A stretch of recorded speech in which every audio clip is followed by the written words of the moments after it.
Oh, hello. I guess I'm live on all streams. Let me log into Facebook. Hi, y'all. It's been a minute. Wait a minute. Wait a minute. Hey, happy marriage. Happy marriage pact. Yes. Hi, how are you? We are going to be talking about the reintroduction. Who are you and why do you believe this about yourself? So I'm going to go into my Facebook so I can see when I go live. And then I'm gonna give some people a chance to join the room.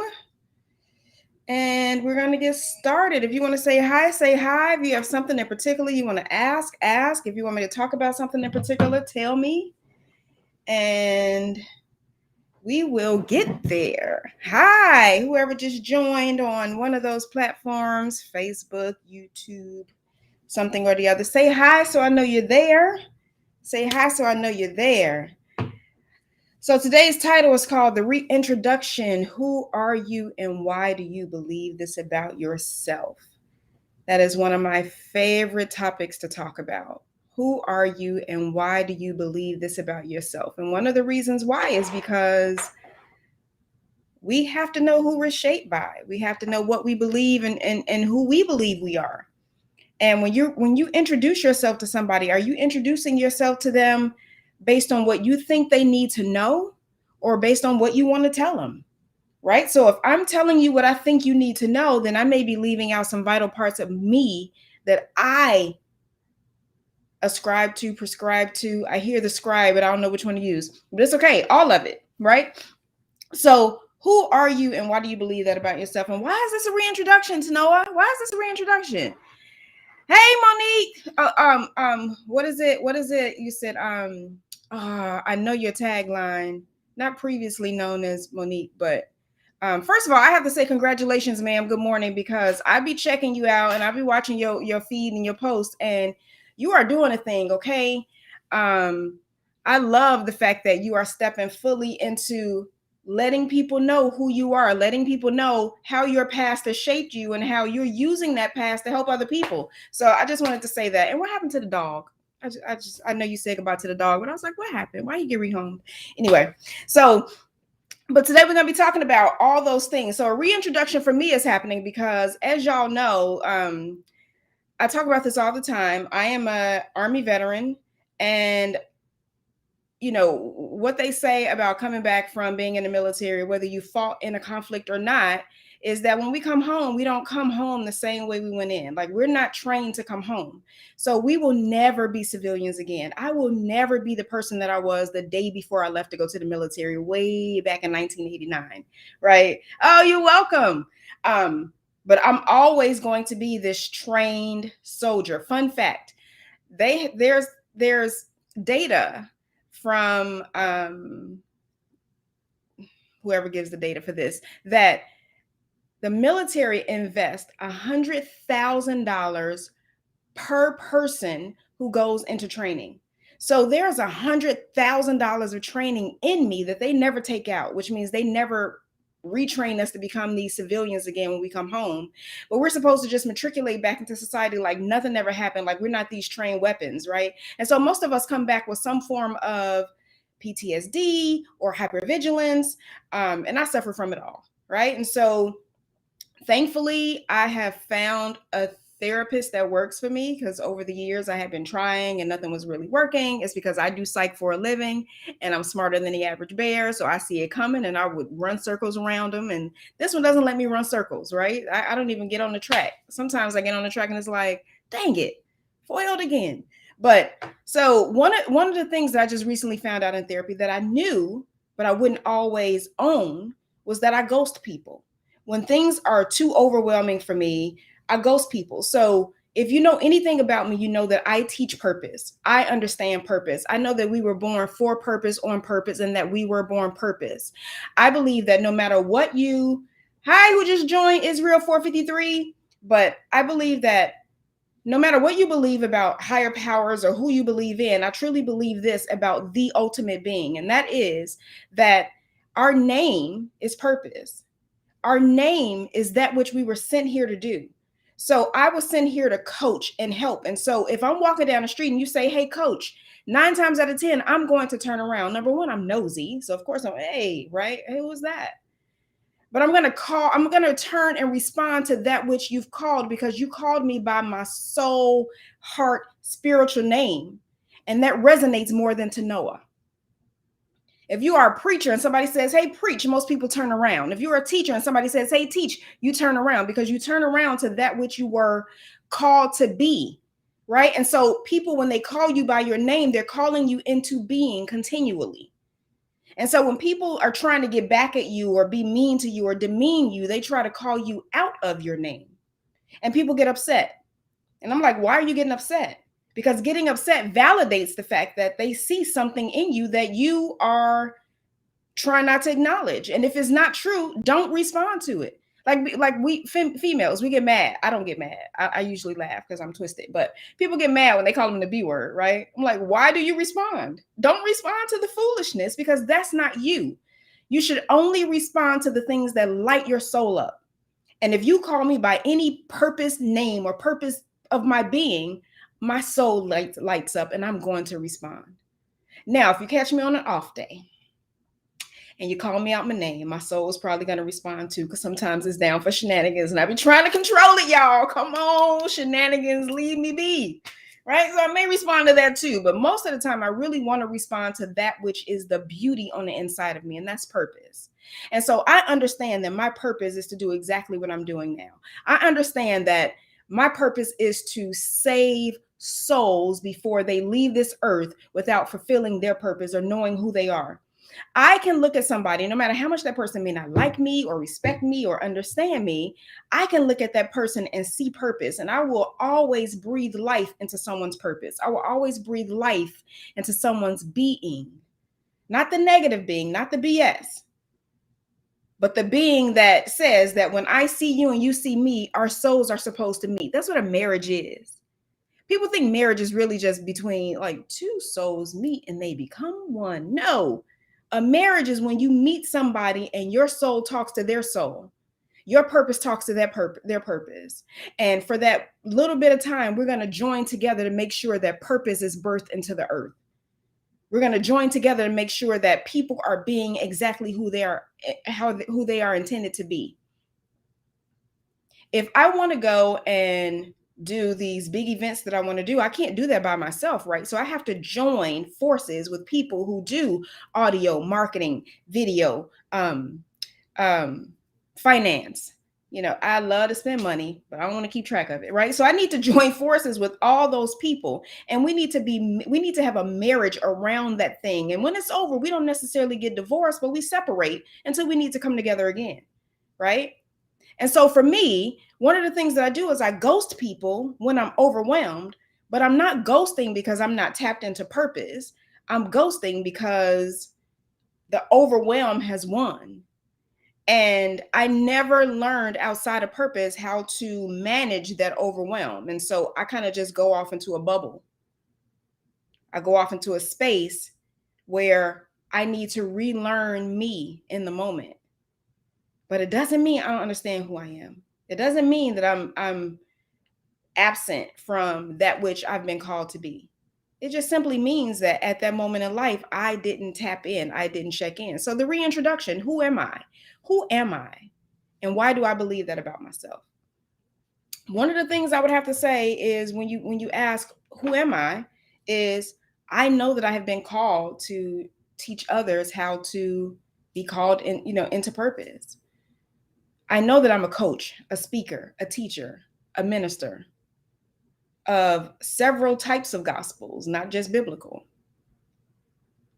I know that I'm a mother, a friend. I know that I'm a caregiver. I know that I'm a soul whisperer. Ooh. Yes, I whisper into souls. Yes, I remind people who they are. Yes, I show people mirrors all the time. It's always amazing to me when I sit in front of a group, whether I'm teaching in person or on a platform such as this. And I love to talk. I love to speak into the souls of those who society feels are broken. I don't believe in broken things. I actually believe in the Japanese method of my brain literally just stopped working. And I teach this all the time. But I'm not going to tell you the name of it because I can't remember. But what they believe is that when something breaks, it's not destroyed, but you fill those holes with pure gold. And when you fill those holes with pure gold, then you are teaching that thing which broke that it has more value now, because the story that it has is a lesson learned, and it will never repeat that lesson again. And it's actually, the gold shows other people, right? When you see something that has been broken and has been filled with gold, the message for you is, you're not broken, you're better than you've ever been, and you can shine as pure gold through your mistakes, through your trials, through your errors. And so I love speaking into people who society feels have been broken, who society feels have hit their lowest. For those 3.5 years that I worked with homelessness, or in the homeless community here in Houston, I loved the job. Now, I did get compassion fatigue, and I kept trying to get new contracts because I wanted the job, right? I wanted a job because you can't be a mom and not have a job.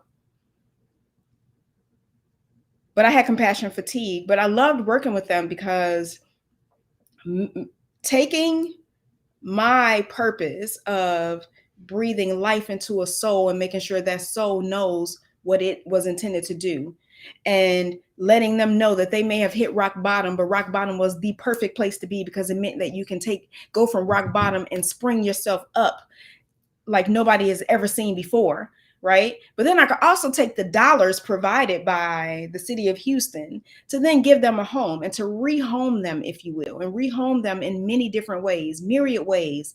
You know, I was just talking to previously known as Monique. I know it's a word that I'm missing, but I was just speaking with her about the fact that I know she had a dog, and I was like, what happened? I had to rehome my dog last year.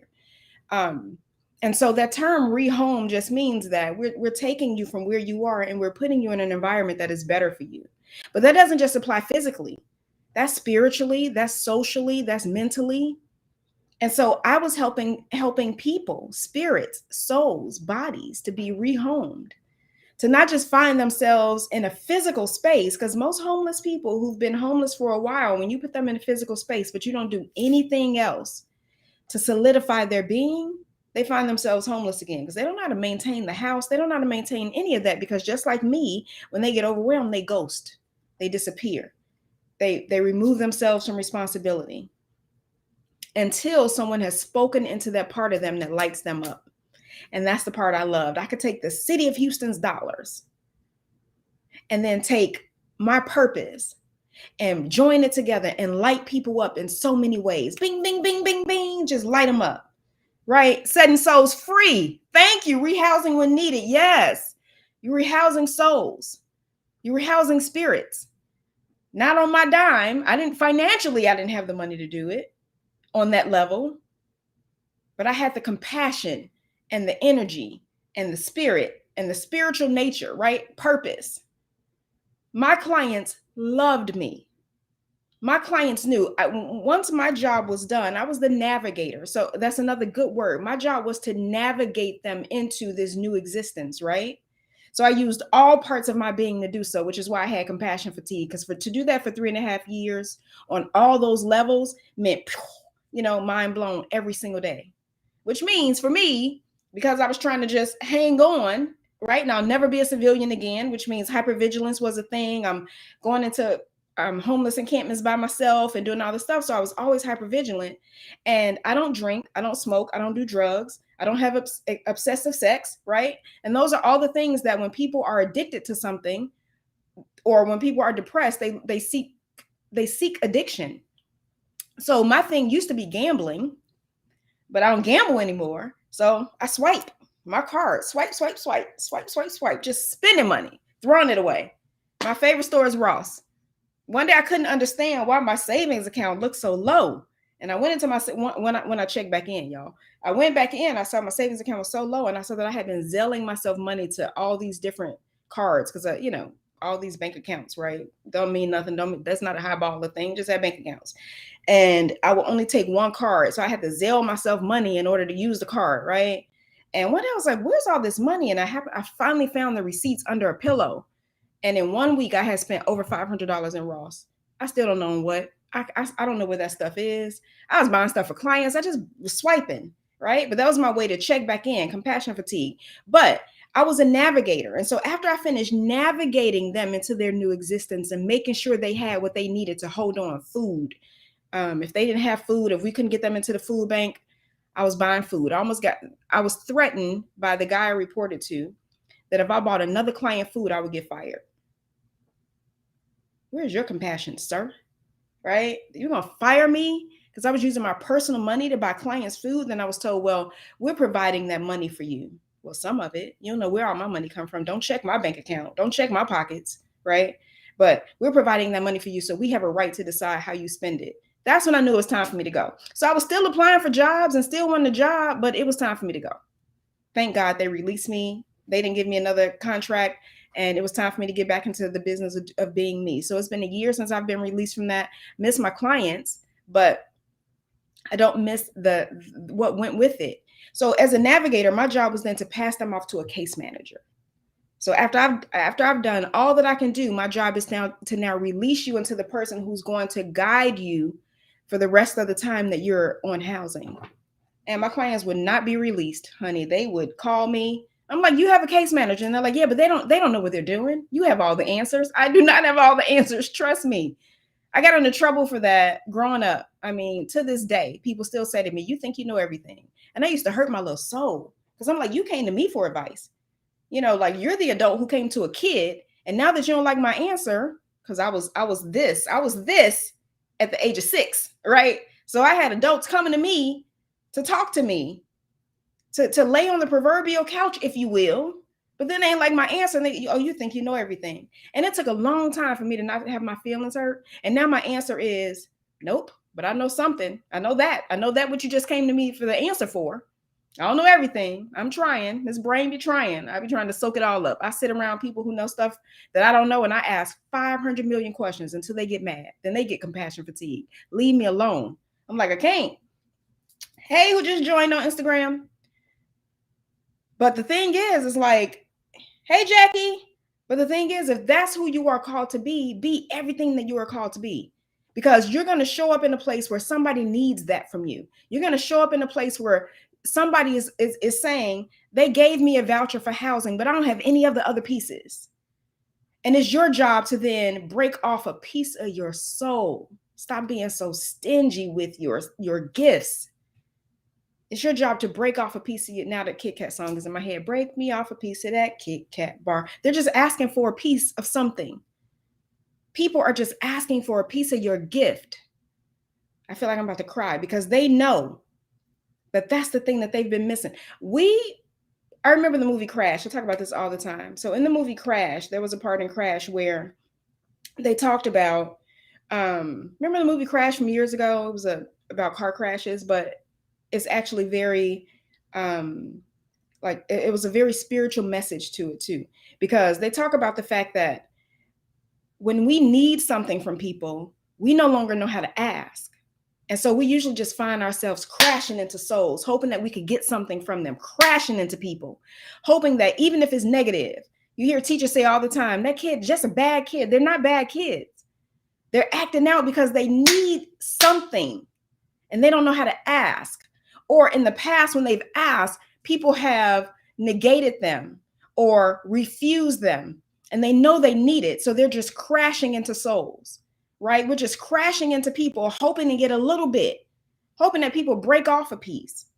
And when you look at the world we're in now, thanks to the reels and, the lives, you get introduced to people's lives in a way that you wouldn't before. Before, you had a very small set of experts, and we had to hear from them same experts over and over and over again. And now, thanks to social media, we can see experts in many different forms. But now, people don't want to break off a piece and help. Now it's, if you call somebody and say, hey, I needed a piece of advice, and they do coaching for a living, they sending you, well, here, pay for my hour first, and then I'll talk to you. I get that. Yes, absolutely. Get your coins, because your training, your background, hey, Tatum, all of that demands that you get what you deserve. But also, can we have some compassion for people? Can we talk to people? Can we find a way to like link up and do something together? Monique, we need to get together and do like a live and talk and share with people. But can we find a way to like set souls free, save some souls, to help navigate people into their new existence? Can we do that? Can we work out a way to make sure we leave purpose on this earth? One of my favorite quotes was, or is, I saw this, it said, a candle loses nothing by lighting another candle. If my candle is lit and yours is not, I lose nothing by tilting over.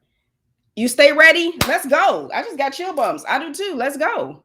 So we need to talk. I'm gonna hit you up in the inbox. But I lose nothing. If I tilt my candle over and light your candle, you know what happens? It's so beautiful in that moment. It's so beautiful. What usually happens when you light another candle is you see that it's the instantaneous spark. You ever seen that? You use a candle to light a candle and that's beauty happening in the moment. That's two candles being blessed. I'm blessed because I lit your candle, and you're blessed because you now have light to go light somebody else's, to light up the world, illuminate the world.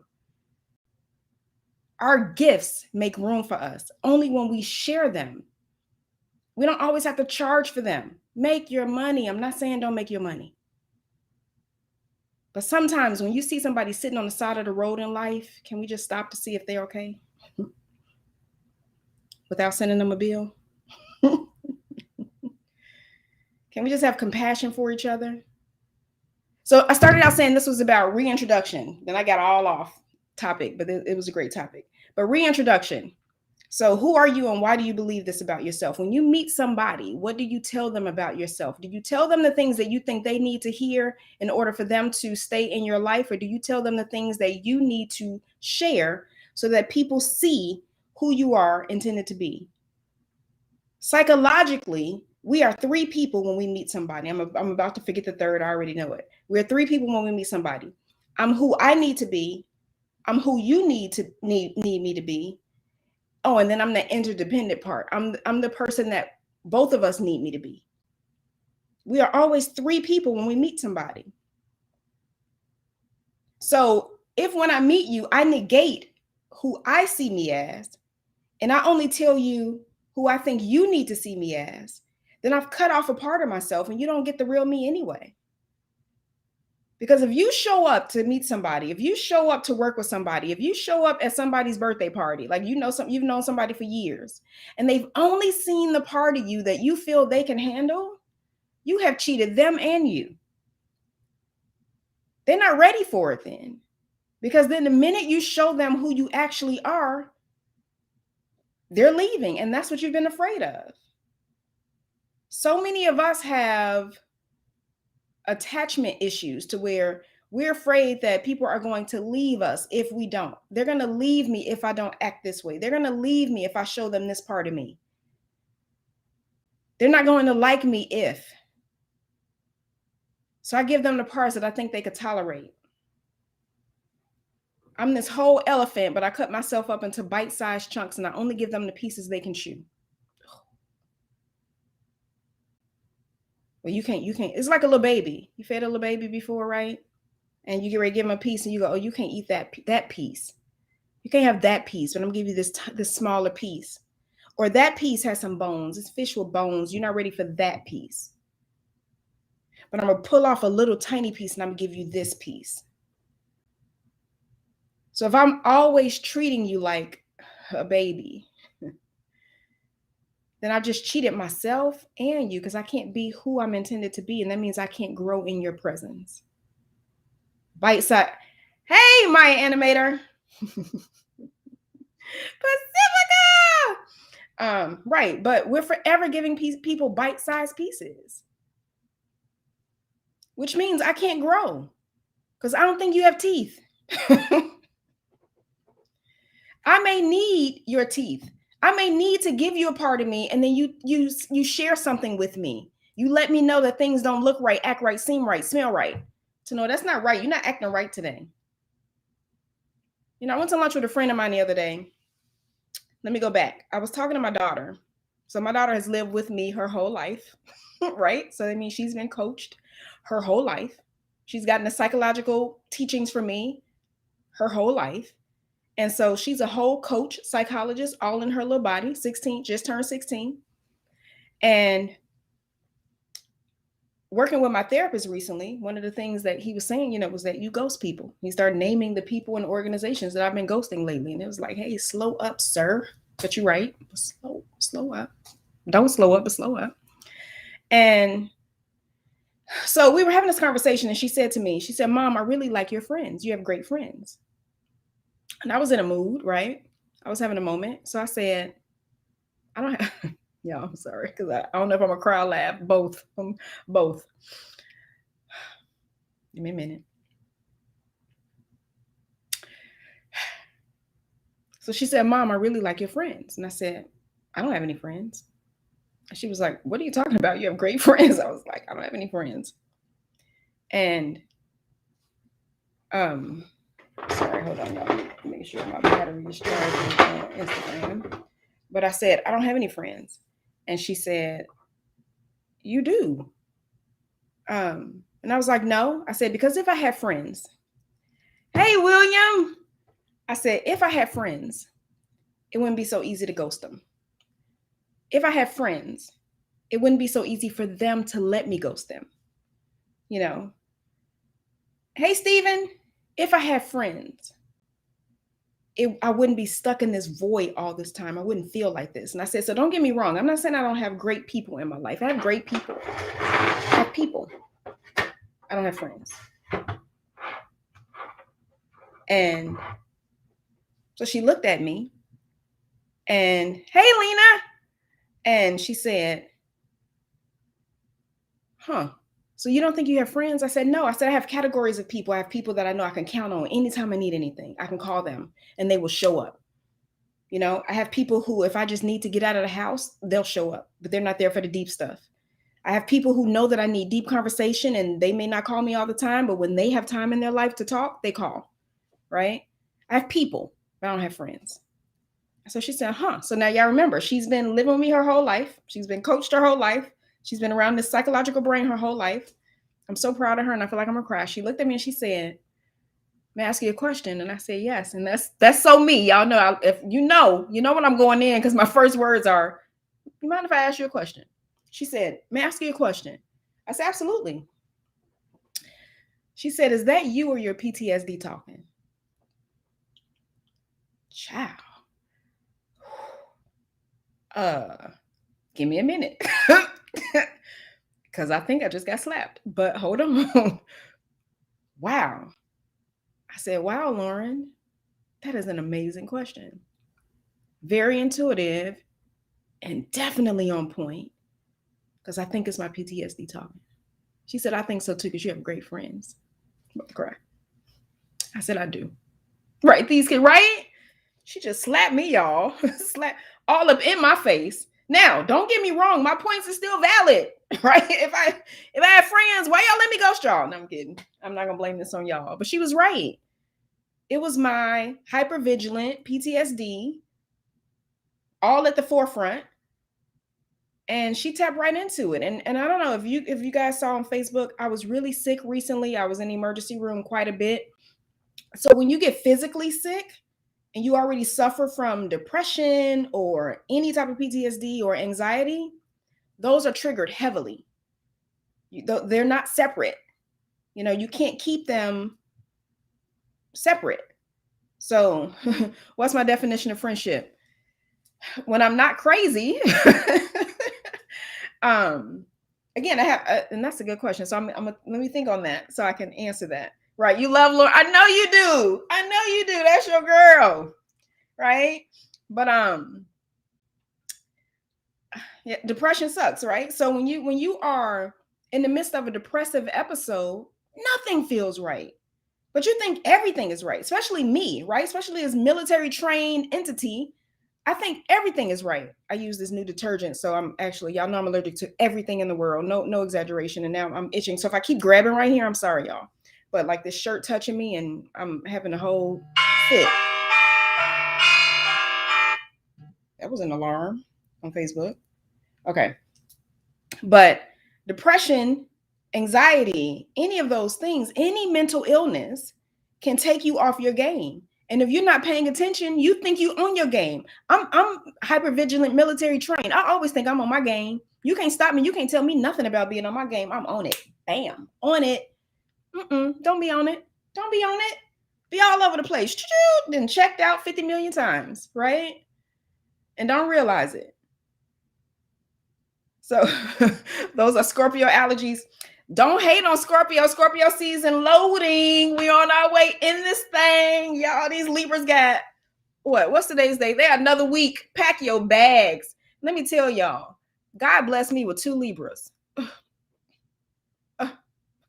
Why? What I do wrong the first time? That was my question when I realized my daughter was going to be a Libra. God, what I do wrong the first time? Why I get 2? And I'm sure they thinking, how I end up with this Scorpio? Because Scorpios, we see things black or white. Is it yes or no? I don't want the circle. I don't want the maybe. I don't want any of that. Answer my question. Yes, no. Libras are all middle. I was thinking because yesterday, and then this what happened, then yes. No. Yes. Did you? So yeah, I want to know. Yes, we do. What's the yes we do, Stephen? What's that too? But I just be wanting to answer. Yes or no. If you say yes, I'm moving. If you say no, I'm moving. Either way, I'm doing what the answer responds to. And then when you change it, I'm working on myself, y'all. I'm working on it. I'm working on it. You love Scorpios? Hey, yeah. Oh, hey. Y'all, if you are a female on here and you need a purse, or if you know females in your life who need a purse, and we all do. If you are a husband looking to buy his wife something amazing, go check out Theugi, Theugi. Not only do they sell amazing leather purses, but they sell straps for your existing purses. They sell motorcycle jackets. They sell all type of accessories, and you cannot go wrong. Let me tell you, I have a strap. It's a camouflage strap, and everywhere I go, I be sending people here, go to this website to get it. I don't know if they go, but I be telling everybody I can. And that's Lena. That's her company, her and her husband. Well, yeah. And this is when you know you're making it big, y'all. They almost got sued. Adidas tried to sue them because of their trademark. You know you made it big when you getting sued by Adidas and you just starting out. So yeah, go check her out, y'all. Go check her out. But Scorpio like direct. Yes, we do, right? We like direct answers. Give it to me straight. If people say to me, to Noah, tell me the truth.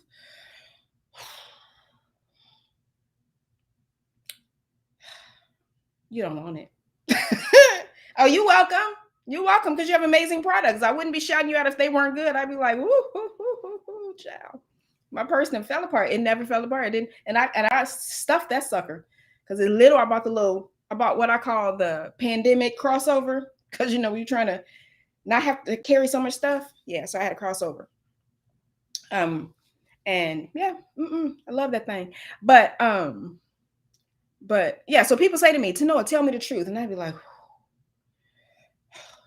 first of all, I see everything. I notice everything. And then I'm a Scorpio. And then I'm a military trained Scorpio that sees everything and notice everything, who does psychology for a living. I see everything and notice everything. So, Lena, type your website in. But I see everything and notice everything. You sure you want the truth? Which truth do you want? Tell me the truth that you want so I can make sure I stay on task.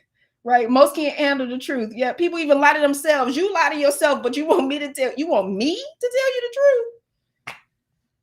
I am working on myself. Don't do that to me. So which truth do you want?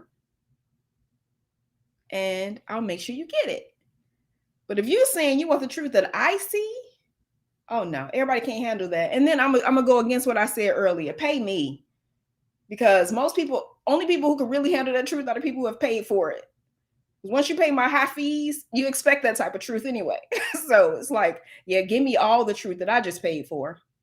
Because, yeah, but don't ask people for the truth. And like Stephen just said on Instagram, people ask for the truth or they lie to themselves all the time. That's why, and that goes back to, and I'm glad you said that, it goes back to my Who are you and why do you believe that about yourself? Where did you get the knowledge of who you are from?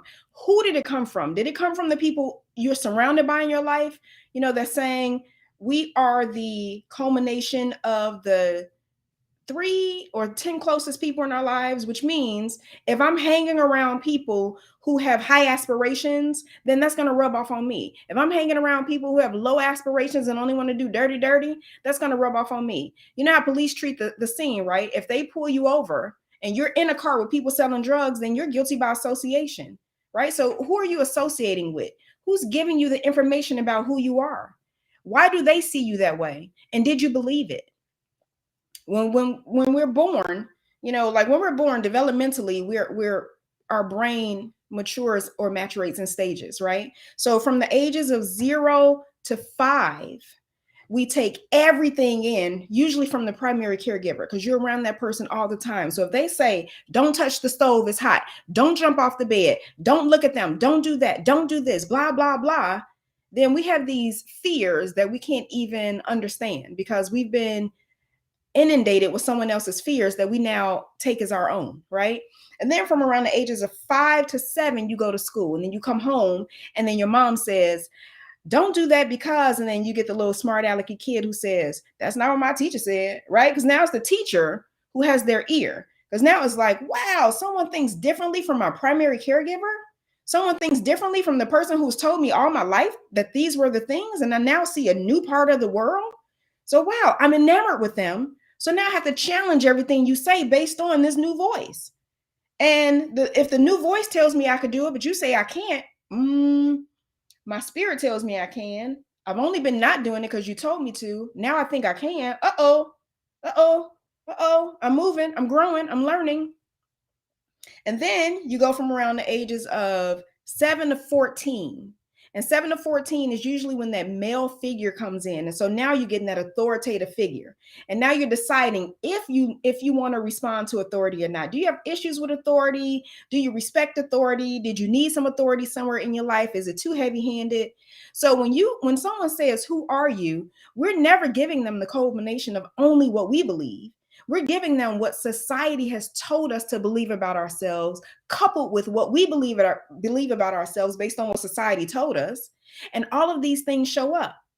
So when I see you and I talk to you, am I talking to you based on what I want to share? Am I talking based on what I think you need me to share? I know I'm heavy-handed when it comes to sharing things and seeing things and noticing things. So when I go around people, I'm always editing. Specific people especially, I have to edit because they can't handle me in my totality of my being, which means I can't be there. I can't be around them for a long period of time. I dip in, I dip out because it's so depressing.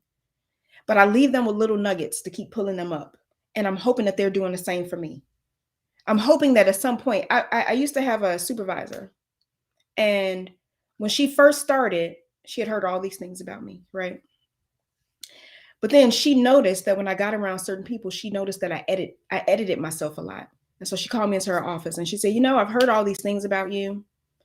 I know that you're prior military. I know that you say things that people can't understand or tolerate, right? You act in a way that not everybody can understand. But I also noticed that you edit and that you don't always give people the true version of who you are. So what I want to say is this. Don't edit. We're going to respect you more for being 100% of who you are than we'll respect you for being 50% in order to make us feel comfortable because we're uncomfortable when you're not comfortable. I was like, wow, that's set with me forever. That is set with me for the rest of my life. Don't edit. When you tell somebody who you are, mean it. When you tell somebody who you are, be it. That sentence just, oh my God, when you tell somebody who you are, be it. It doesn't make sense, but it makes sense, right? When you tell someone who you are, own it. Don't crash into somebody because you need something from them when it's not fair that they weren't able to get everything that they needed from you because you edited yourself. Dr. Seuss who, back in the time when Dr. Seuss came up, he was high. He was high. He was on all them drugs that were legal back then. He was high, but he said some great stuff, right? And one of my favorite Dr. Seuss sayings, I wish I could get high. I don't, but I do. But hey, chef. But one of my favorite sayings is, be who you are. This is Dr. Seuss all day long. Be who you are and say what you mean, because those that mind don't matter, and those that matter don't mind. Don't edit yourself, because the people who are supposed to get it, welcome it. And the people who are not supposed to get it, they're going to try to stunt it. Remember, you were born purpose. You were born on purpose, for purpose, but purpose. If I walked into a room right now and shouted, hey, purpose, everybody should turn around.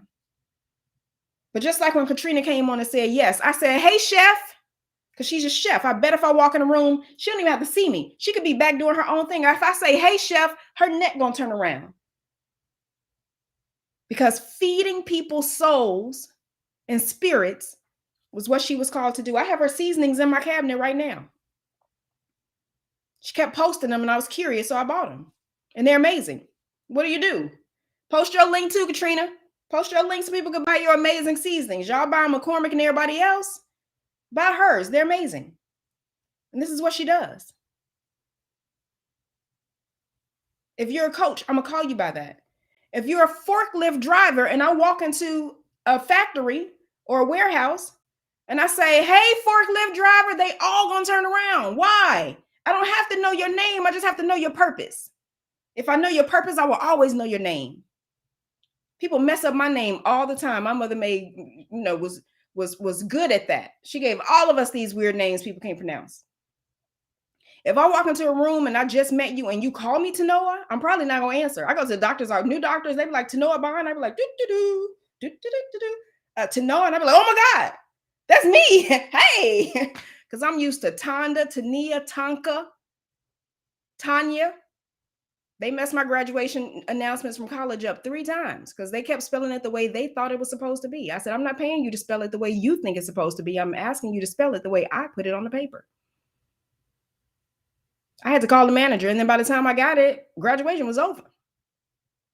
So people will mess up your name all the time, but they should never mess up your purpose, ever, because you should be walking in it.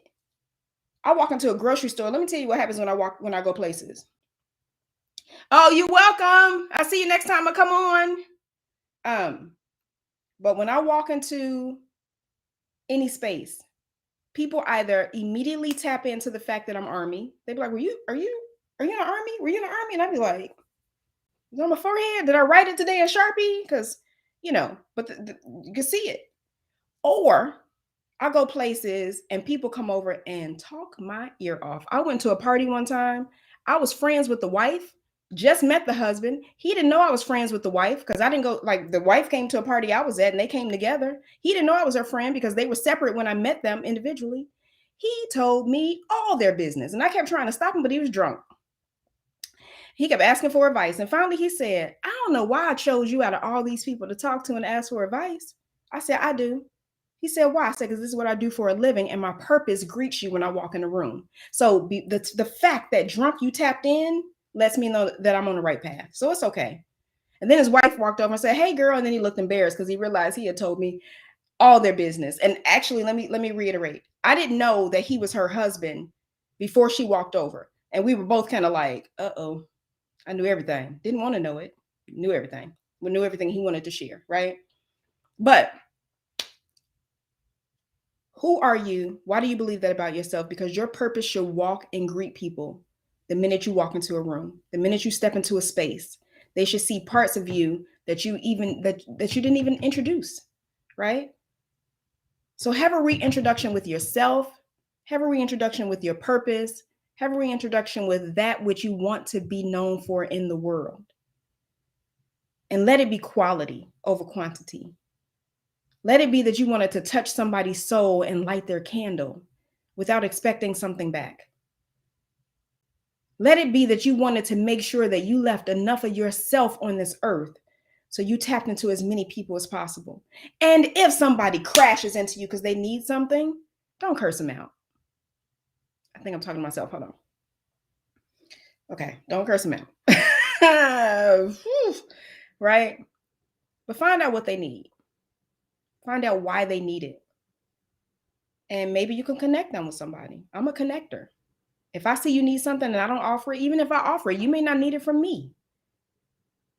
I can give you 15 other names of coaches so that you can make sure you get the right person speaking to your spirit. And if you're somebody out there who suffers with mental illness of any sort, and you find yourself walking away from your purpose, not always staying on task, hey, Mary, right, own your space and own you. Absolutely. That's one of my Army vets, y'all, one of my Army veteran sisters. But see, I forgot what I was saying. It'll come back. But I like what she said, own your space and own you. Don't let anybody else own you. Don't let anybody else tell you who you're supposed to be. Allow people to speak into your soul, but don't change you. Because here's the deal. You get one life. They get one life. They shouldn't have a right to come and take yours so that they can get two. They went over some people's heads. When people tell you who you're supposed to be in this world, how you're supposed to be in this world, they're doing it because it makes them comfortable. They don't get a right to be comfortable in two skins. They don't get a right to manage two lives. Even as parents, it is not my job as a parent to tell my children who they're supposed to be. It is not my job as a parent to tell my kids that they're going to go into the family business. My job as a parent is to see who they were intended to be when they came into this earth and to make sure that the platform exists for them to do it. People ask me when I released my daughter's books over my own a couple years ago, they said, well, why she's 9. Why you publish her books and you didn't publish yours? That is my job as a parent. When she said she wanted to write a book, I own publishing company, right? My publishing company is a real publishing company. My publishing company, any book that's published under my label immediately makes it into the Library of Congress in Washington, D.C. It's automatic. It's a real live publishing company. I don't advertise it all the time, and I probably should. And I don't talk about it all the time. But I'm on the same level as like the HarperCollins. I just don't have the money. But my books immediately make it into the Library of Congress. And people were like, well, why would you publish hers? That is my job. She said she wanted to be a published author. Let me leave that for her. Because if I leave this earth too early, I want her to know that she can accomplish anything. And at the age of 16, even though she hasn't done anything with it since then, she is a freaking published author twice. Can't take that away from her. If she never decides to do anything else with it, I showed her a path. And one day she'll find it again when she's ready. But I fed into her on the level that I could. Financially, I couldn't take her, wide and high and all that. But she has books. Oh, she does? Okay, hit me up. Hit me up. Mary said, I was in that very dark space you were talking about for almost a month. I have told you before, call me. Sometimes it's the blind leading the blind. But let me tell you what happens. If I'm in a space and you tap into my purpose, it actually brings me out of mine so I can bring you out of yours. Right? So if you, that's what I was saying earlier. Thank you. If you are suffering from mental illness of any kind, that is my superpower.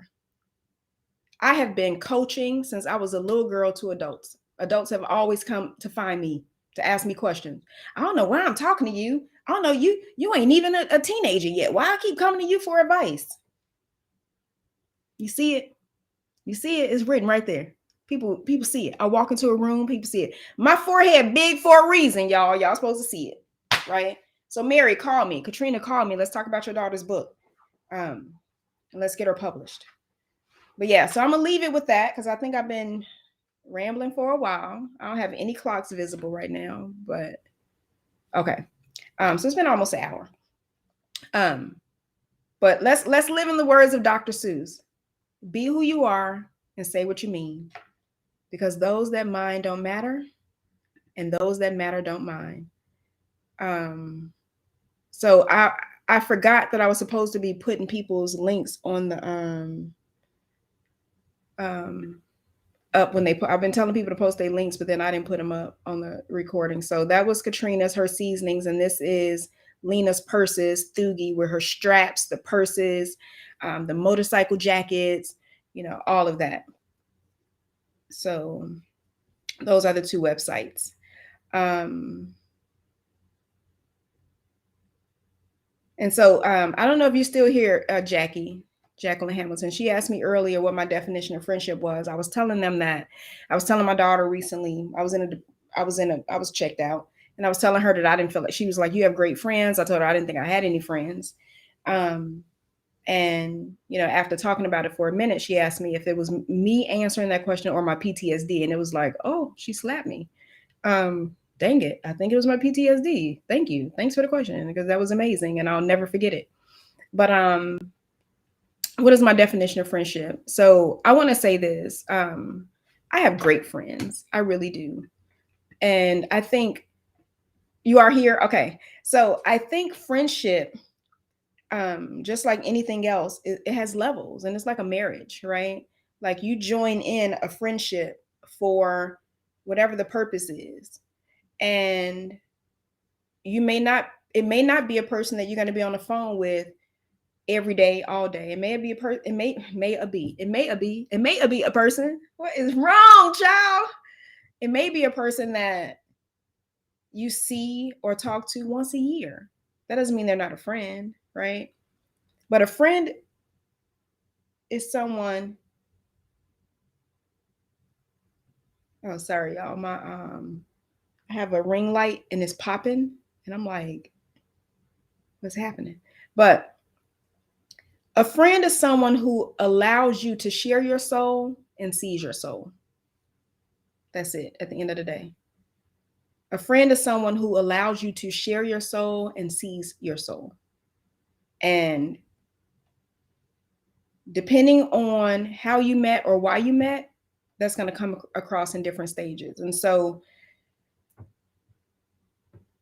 I from a young age, I suffer from abandonment issues. And so for me, hey lady. And so for me, anytime my military grade PTSD is acting up, the abandonment issues pop up. And so of course, when you're feeling, when you're at your lowest, all that stuff comes in. So for me to say I don't have any friends, that was the abandonment thing. That had nothing to do with real life. And I'm usually pushing people away. No, you don't want to be my friend. Go away. Right. You're still here. Oh, hey. But those are issues that I have to work on. And therapists need therapists, right? Psychologists need psychologists. Coaches need coaches, because we have the same issues. We just work through them on a different level, but it doesn't mean that they're not there. So that's my definition of friendship. My definition of friendship, to be really, really dramatic and deep with it, is a soul that recognizes a soul and allows that soul to be who they need to be. Deborah Marshall. She said a friend will come sit with you when you are in those dark places. And she is definitely one of them. So we went to lunch the other day, and I had to tell her that what Lauren was saying. And Deborah is one of my friends. She's one of my people, right? And I had to like put my arm on her and say, don't get offended when I tell you this, because I already know, like, I definitely see her as a friend. Like, she's one of those people I could call her and she's showing up regardless. Like, she is there. Even when I say, oh, no, I don't need anything, bam, she here anyway, right? So she's one of those people. She's a friend. And when I told her that, when I told her what Lauren said, she was like, I love Lauren, right? Good for Lauren, right? She slapped me in the face, but everybody loved Lauren. Like, she even takes up for Lauren. Some stuff that Lauren don't need her defenses for. But yeah, a friend will come and sit with you in those dark spaces. And a friend is somebody who allows you to be who you are and say what you mean, right? Because in the words of Dr. Seuss, those that mind don't matter, and those that matter don't mind, right? If you don't want to see me at my worst, and you don't want to hear me talk about it, and you don't want to hear that I'm processing emotions and processing grief and processing life, then you don't matter. Because when you matter, you don't mind. telling you, Dr. Seuss was high, but think about it. He was high when he wrote it, probably. He was high. But it makes so much sense. Hey, Tanoa. Hey, Tanoa, are you still there? There's another Tanoa. Hey, and we met each other on Facebook because her name Tanoa. And I was like, hey, my name Tanoa. Your name Tanoa. And we became friends on Facebook and Instagram. I can say your name. Can you say mine? Can't anybody pronounce that?